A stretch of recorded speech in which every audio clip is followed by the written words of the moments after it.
ပေခါရလဲအောင်မြင်မှုကိုတိတ်တိုင်းနောင်ပြမရတဲ့မဖြစ်သွားမယ်စေနာဝတငယ်ချင်းရဲ့ဆရာကြီးယောကအခုရခတ်ဆုံးနေဆရာကြီးရောဆရာကြီးပဲအထာကြီးနဲ့လာပြီးဖြဲပါကီနဲ့မမကိုက်လေတဲ့ချင်းဆိုတယ်မာကြီးလေကွာနာညီရအောင်မယ်ဆိုဖြစ်ပေါ်လွယ်တဲ့ခေတ်မှလူဖြစ်လာတော့မင်းကန်တောင်းနေ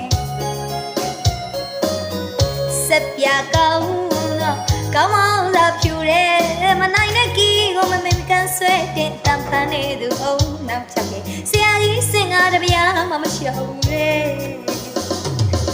ဆရာကြီးတော့ဆရာကြီးပဲအထာကြီးနဲ့လာပြီးဖြဲပါကီနဲ့မမကိုက်လေတဲ့ချင်းဆိုရဲပါရဲ့